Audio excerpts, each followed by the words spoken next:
Hmm? Break. Hello, elevate. What? I don't want to Uh, be in here doing it. I can't help it. hello, elevate. September 27th, 2023. Uh, I'm glad to see somebody on. I wasn't expecting anybody, so I'm glad. I apologize for having to come on an hour late. Things happen. Little bit of everything here, but I'm gonna make sure that we put this on tape, even if we're the only ones listening. Me and Shar. I think I see one person up there. Is that you or is that somebody else?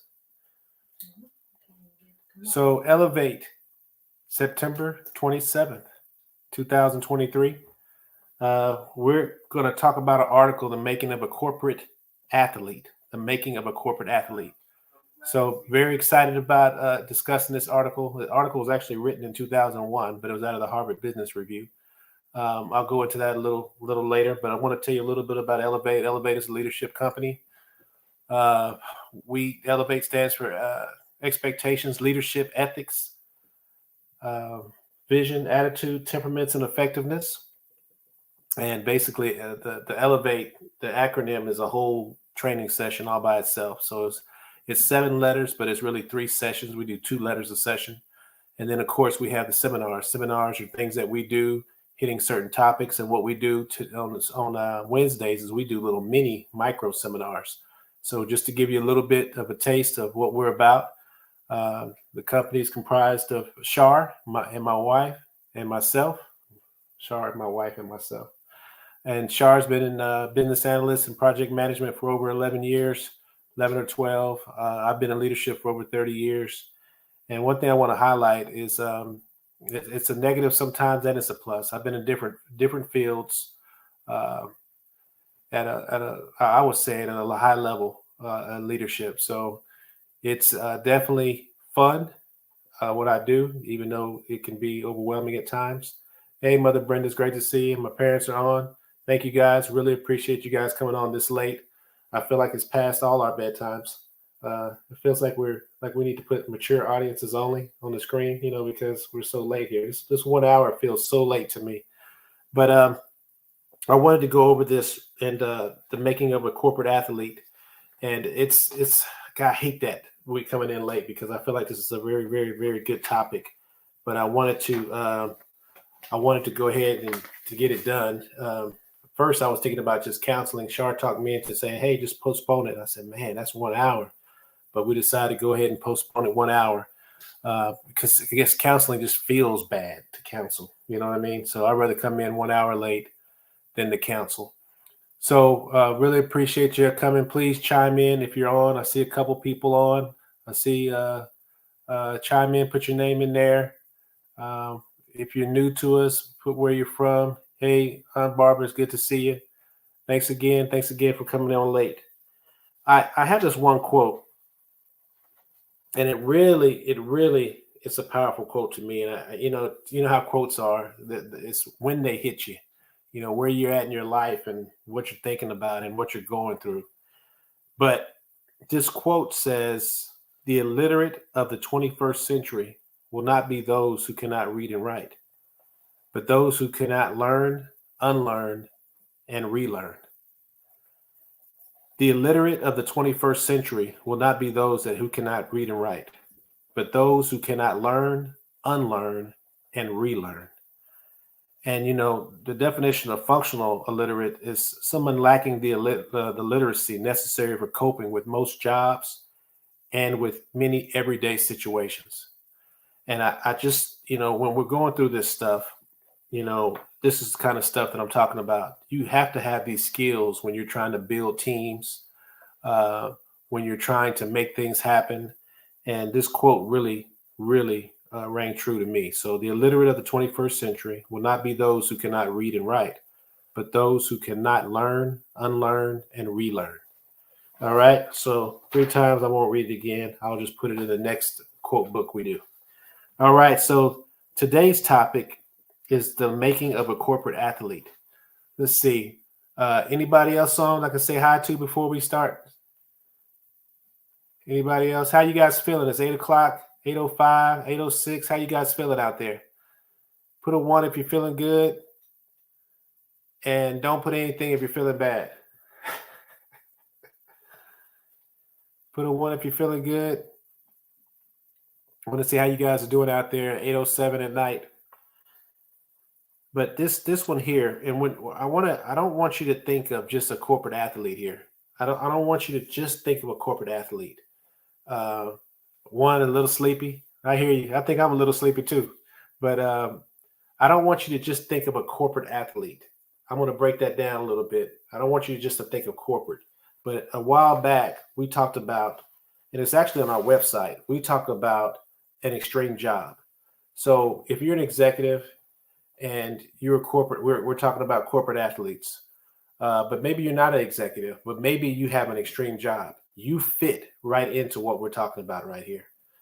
So what is an extreme job? If you meet 6 or more of these criteria, you have an extreme job. Now, there's 10 of them, 10 little bullet points here. 1 is your workflow is unpredictable. You don't have a job where you can come in every day and know what you're doing. It changes all the time. I can tell you right now, I had a plan today. It didn't go that way. It did not go that way. Next thing you know, I'm driving an hour and a half to Humble. Then when I get to Humble, I find out something's wrong in Katy. I'm driving back to Katy. Then if I'm at Katy about 3 or 4 hours, I find out I got a problem in Cypress. So boom, I'm on my way to Cypress. So workflow is unpredictable is 1.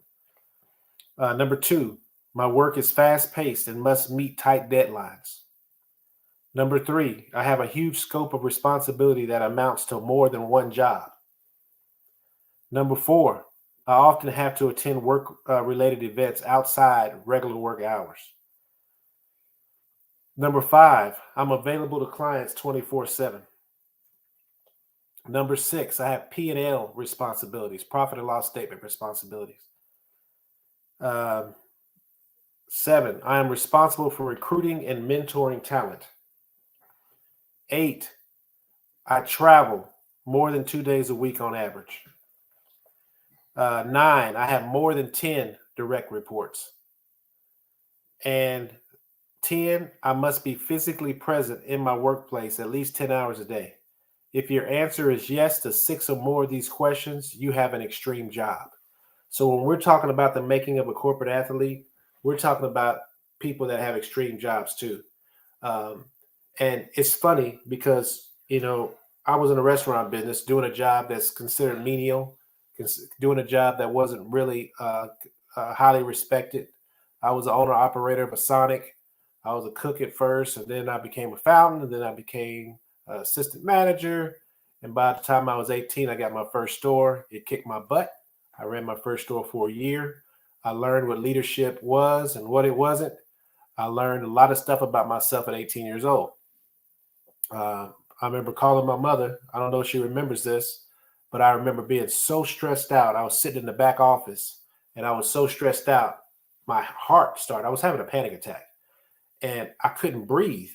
And I just remember my mama saying, "Breathe, baby, breathe." That's a true story. But I was so stressed out. So at the end of the day, I left California. I was out there in California a little bit with one of my friends. I paid to come on out there to help me. He was out there a little while. Hey, Mr. Roundtree, good to see you. He was out there a little while with me. Then he left, and I was out there by myself. And then eventually, after a year of them doing some stuff with the money, I came back, and then I got another store at 20, I think, and then another store and another store and another store. But at the end of the day, it wasn't, fast food's not really respected. You don't sit there and brag about your kid a lot of times if he's doing that. My mom says she remembers. So anyway, so when you have a job that's menial, you pay attention to the jobs that are really respected. You just kind of look there. I used to get criticized for the hours I worked. And when I read about this extreme job, I was like, wow, this is me. There's a category for me, and then later on, I read this book called Millionaire Next Door, and it talks about how millionaires work on an average of 55 hours a week. And I used to get criticized for my work hours. So I was like, man, the average millionaire works over 55 hours a week, so I just, you're looking to identify with something. So this right here, the making of a corporate athlete is not just for executives, but also for those that have extreme jobs. That was my point. The long-winded, but that was my point. I want to give a shout out. And let's see, do I want to do the shout out now? I will wait till next week on this shout out. I will wait on this next just because of time, but I'm going to wait. I'll give it next week. So I wanted to really, this article, and I don't know if you guys are familiar, Harvard Business Journal. Harvard Business Journal is basically a nonprofit business that's tied and connected to the Harvard Business School. And you just have a bunch of smart people doing a lot of research and recording it and putting it out there. You can go to Harvard Business Review, HBR.org, and you can sign up. I think for about a couple $100, you can actually sign up and you can get all kind of information. And there's a lot of good stuff in there. You can buy books on just certain topics. And I mean, it's a very great site. You know, Harvard is considered the #1 school on earth. So you just got a lot of good information out there, a lot of good research. So this article is from Harvard Business Review, and it was written back in 2001. And I sure wish I would have came across it back then. But this article is talking about the corporate athlete. So make sure I don't get ahead of myself. I gotta when I start talking, I don't look down at my notes. Sometimes I get ahead of myself. So when there's always been studies out there, and are you guys still with me? Please hang with me. I know it's late. I know we might get sleepy, but just hang with me real quick. But a lot of times there's been all kind of studies, all kind of work done trying to figure out what it's going to take to develop a great leader. What is a great leader? What does he do different than the other ones? There's all this kind of research. So before, a lot of times great leaders are really studied from the neck up. You know, it was really looked from a mental point of view. Then we start looking at, in I guess in the last probably 20 or 30 years, we start looking at emotional intelligence. It used to be IQ was everything. Is he just super sharp or super smart? And then we start thinking, well, he has to be emotionally intelligent. Emotional intelligence is more important than being just having high IQ. And then they start doing these studies and they start seeing that the average millionaire was a C student in school. And then, so then people started looking at it and then they start saying, okay, but the why is kind of like where we are now. Why you do what you do? Why do you do what you do? And they said, that's the spiritual.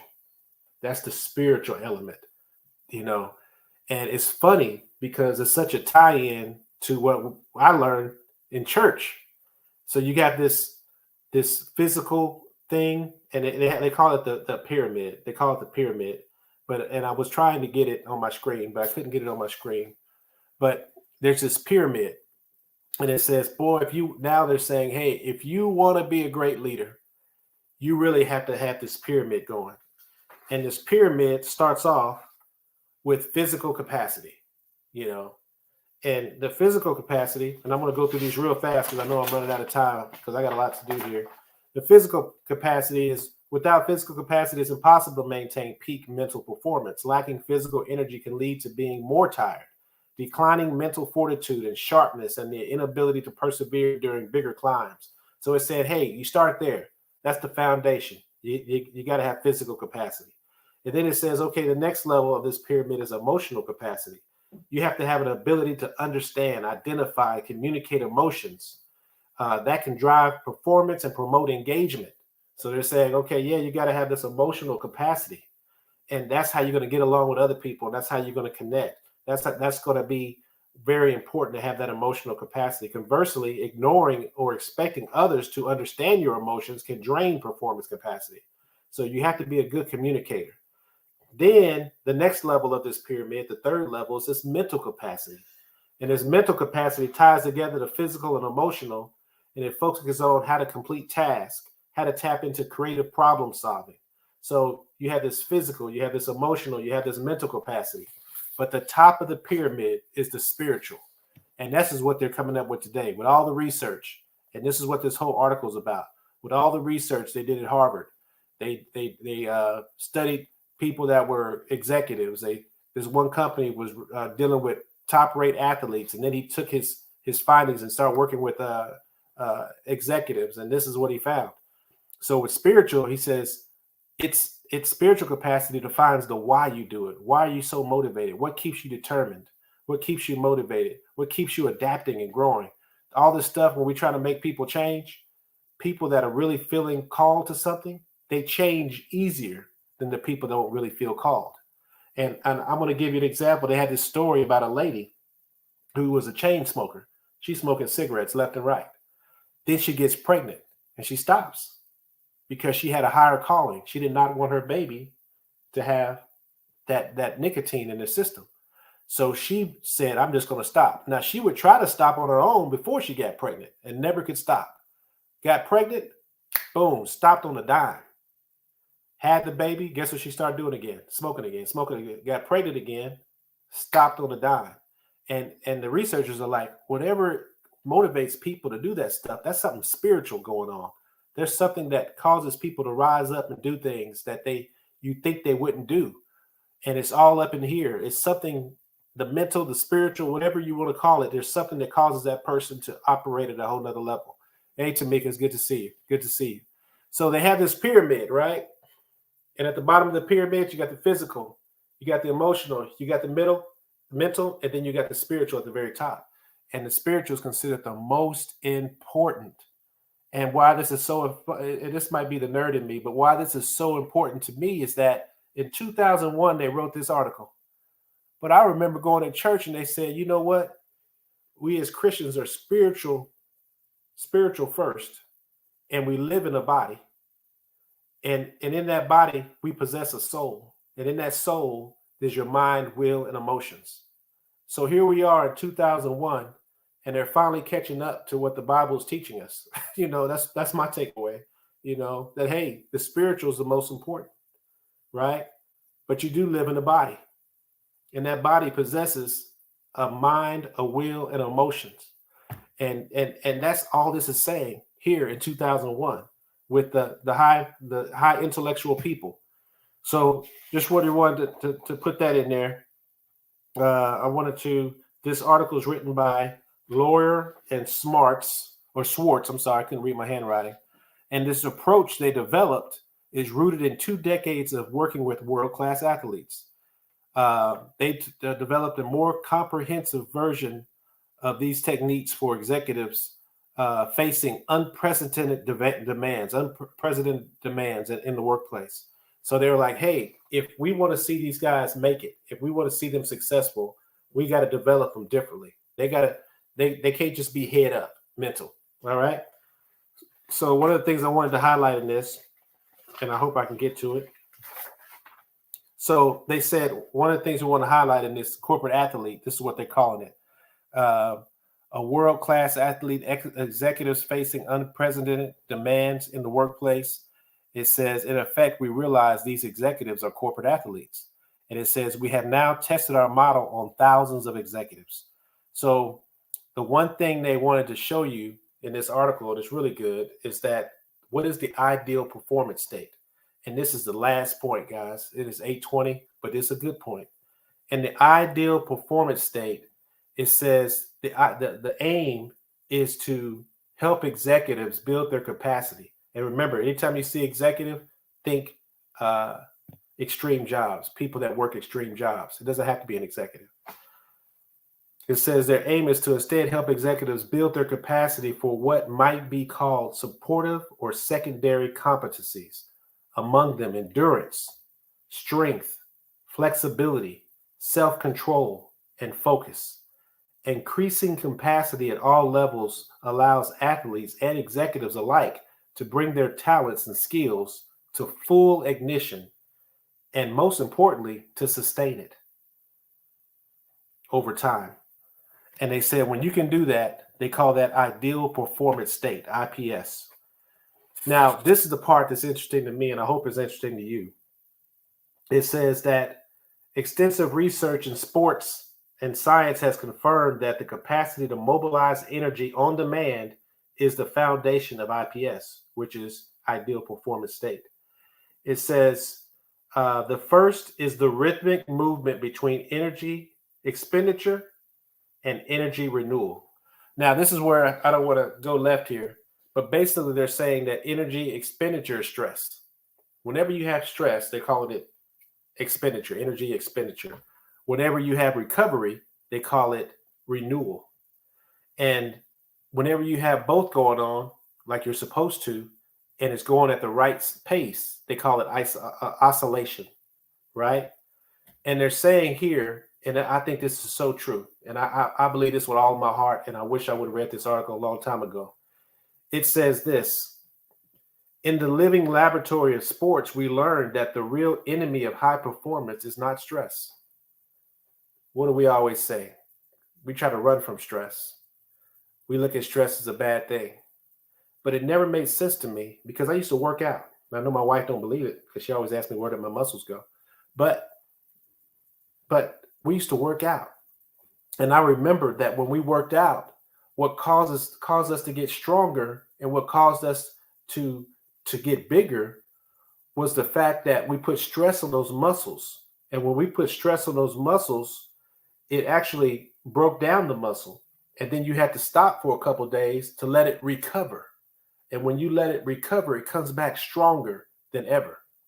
So what this article is saying is that stress is not the problem. It's our recovery that's the problem. So on this, I wish you can see it, and I feel bad about this. I don't have the picture where I can show you, but in each level, it shows rituals. There's a little hump, and it shows rituals. And it's saying that you need to have rituals at every level, from the physical to the emotional, from the emotional to the mental, from the mental to the spiritual. And it's funny because when I see stuff like that, I just think about Psalms 1. You know, it talks about read in the morning, read at night. You'll see all these rituals, right? And it's saying that if you want to be this effective leader, if you want to be this effective corporate athlete, then you need to have rituals at every level, right? So it says stress, which to some people is a problem, is really the stimulus for growth. So when you have stress, that's really the stimulus to growth. The problem is the absence. The real problem is not the stress. It's the absence of disciplined, intermittent recovery. So when you're going through stuff mentally, when do you recover? When do you meditate? Do you read? When you're going through things emotionally, when do you recover? Because it's not the stress that's the problem. It's the recovery that's the problem. And this is in my mind is where I heard my wife say, she hadn't said this, but I can just hear her. I was expecting her to say this when I said that. That's why I like vacations. that's what I envisioned her saying. But it's the recovery. It's not all the studying that hurts you. Is you study, and then you give yourself a break. Or nobody prays 24 hours. Nobody fasts forever. There's a break. And then there's a recovery. So especially, with people, I work with a lot of people that are afraid of stress. And stress is not the problem. It's the recovery that's the problem. And we see it in the physical world, and it works in the emotional world. It works in the mental world. It works in the spiritual world. All right. That was the main point of all of this. So it says chronic stress without recovery depletes energy reserves, leads to burnout and breakdown, and ultimately undermines performance. Rituals that promote oscillation, that rhythmic stress and recovery, are the second components to high performance. So these rituals that you have, we talked about reading, praying, and exercising, stuff like that. These rituals is what keeps you growing and developing. So, and this is interesting too. I know it's 8:26. I'm almost done. They said the demands on executives to sustain high performance day in and day out. And remember, anytime you hear executive, think extreme jobs. Anybody that has an extreme job. It says the demands of executives to sustain high performance day in and day out, year in and year out, dwarf the challenges faced by any athlete we have ever trained. The average professional athlete, for example, spends most of his time practicing and only a small percentage, several hours a day at most, actually competing. The typical executive, by contrast, devotes almost no time to training and must perform on demand. So they're saying that if you're that person with that extreme job, if you're that corporate executive, they say the difference between you and an athlete is that an athlete trains, and then performs for a little part of the day, and then goes back and train. But when you're a corporate athlete, you're performing. It's flip flop. You're performing all the time. So then that's why you get burned out. That's why you get sick of people. That's why you don't want to deal with people no more, because you're not recovering, right? So at the end of the day, it's 8:27. I wanted to really talk about some points over again, just making sure we understand that it's about recovery. It's not stress. I hate it when somebody, and I know Shar don't even know this, but I hate it when somebody tells me don't work hard. I hate that. Why are you telling me that? That's the problem already in society. People don't work hard. I don't want to hear that, But I look crazy if I tell the person, don't tell me that. I don't want to hear that. I look crazy. But I'm like, why would you tell somebody not to work hard? You just have to have that one. You have to have recovery. So then the other part is that stress is not the issue, because stress is the stimulants for growth. There's no growth without stress. So you have to have recovery, and you have to figure out what that recovery is for you, and have rituals so that you can be what some people will call balanced. I don't personally believe in the word balance, but I know Shar just placed balance is the key. I personally don't believe in it, because what does that mean? It means something for different. Like, she's wired completely different than I am. So balance for her is different than what I would call balance for me. I couldn't be here all day with Shar. I like to be out there, feel like I'm conquering the world. Shar likes to be up, me and her together. I need to be out there. I would be frustrated as I don't know what if I was here all the time. I'm just not wired like that. She would be frustrated with me if I was here with her all the time. I'm frustrated with myself being here all the time.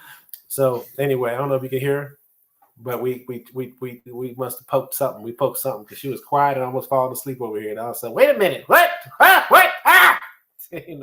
So it's 8:29. I hope that you get what we're saying. I hope that you understand the making of a corporate athlete. And those are also people with extreme jobs, and how the evolution, how it kind of changed. First, it started off with IQ. Then it kind of went into emotional discipline. And then it kind of went into the why, the spiritual aspect, what motivates you and all that. And then they put it all together. And basically, they're just telling us what the Bible tells us already. Right. And then, stress is not the problem, because you see people in your life that are great, that are doing stuff at extreme levels. And if you go back and you roll it back, they have stressful situations in their life. And that's how they're able to get better and stronger and whatever. So stress is not the problem. The problem is your rituals of recovery. That's the problem. You got to have rituals of recovery for the physical, for the emotional, for the mental, for the spiritual part of you. And that's what we're talking about today. It's 8:30. Give me a 1 if you get it, a 2 if you don't get it. I worry about stuff like this because it's a lot of theory and idea and concepts, and it's 8 o'clock at night. It's actually 8:30 at night. Put a 1 if you got anything. If you sleep, don't put anything. I'll touch it later. She wants to talk to me later. Oh, Facebook family. You know what they say when your wife wants to talk to you. So we all need to focus and recover. Thank you. And it's 8:31. Remember what we always say, be intentional, focus on growth, and elevate now. I really appreciate you guys coming on at 8. We will be on time at 7 next week. That's the plan anyway. I think this is our first time being at 8. Our only time in 108 episodes. So you guys have a great one. Thanks a lot. Hey, Shay. Hey, Alex. I tried to call you, Alex. You called me, then I tried to call you. So it's on you now. I'll talk to you later, Alex.